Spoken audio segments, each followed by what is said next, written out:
No one knew that I was a sex addict until the company's team building exercise. I had forgotten to bring my medicine along for that night and was assigned to a tent with a male colleague. I was in tears as I climaxed right before his eyes, and now that there was no turning back, my impulses spiraled further away from control. No one knew that I was a sex addict until the company's team building exercise. I had forgotten to bring my medicine along for that night and was assigned to a tent with a male colleague. I was in tears as I climaxed right before his eyes, and now that there was no turning back, my impulses spiraled further away from control. Due to my addiction, my heart had been pounding the moment the supervisor came and told us we were staying the night at the hot springs. If I even had an instant of skin contact with a man, my libido would flare up in minor cases, and in the worst cases, I would straight up get an orgasm. I had never told anyone because it was just so embarrassing. And when I was younger, I had presumed I'd simply get better once I was an adult.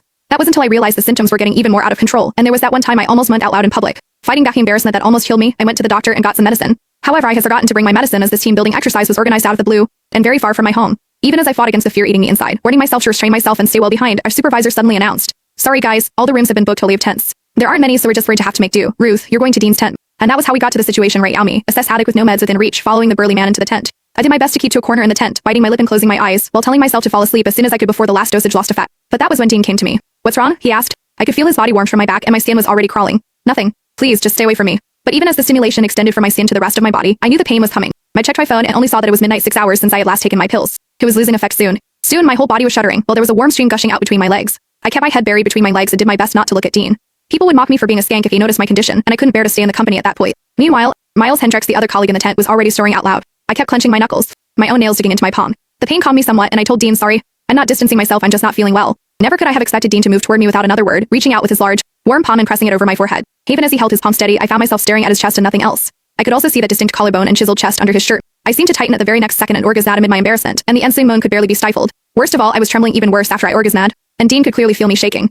"That's strange. Why are you so flushed? You don't even have a fever," he murmured, not giving up, feeling my forehead and cheeks just then. I trembled even more and turned my face away, but it was the back of the tent right behind me. Having nowhere else to go, I clenched my jaw so I wouldn't moan again, even as I decided I couldn't stay in this sealed room when all I could saw was Dean. He wasn't a smoker, so his faint soapy and hormonal scent was especially recognizable. I could feel all the pores around my opening as the orgasm left me painfully sensitive to everything. In the heat of the moment, I pushed Dean away and sent him stumbling backward, while I scrambled to crawl out of my tent, not caring that my skirt was short, exposing my wet panties right in front of his eyes. He probably turned away to stop himself from staring, but he was no brat either. Seemingly struck with a thought, he followed me, even as I lost control over my body. The fire in my loins was ablaze, and I had never felt libido this violent. All I could think about was Dean's collarbone under his white shirt, his Adam's apple, his healthy-hued skin, and even his warm palm. At that point, I had barely made a few more steps before I dropped to my knees, my sex drive overwhelming me to the point I couldn't feel my knees painfully hitting the ground. Dean promptly chased me down, trying to keep me on my feet while asking, "What's wrong?" I somehow had this feeling that if anyone else had fallen sick and dropped on his knees, he wouldn't hesitate to help them. He was usually quiet back at the office, but also always very reliable. But the more helpful he was now, the more skin contact we would have, even as the stimulations in my body got worse. I could feel my own legs stiffening, the waves of thrill keeping me off my feet. I did my best to stay quiet, or I had no explanations if someone was woken up. I bit my teeth as I wrapped my arms firmly around his waist, leaning on him to stand.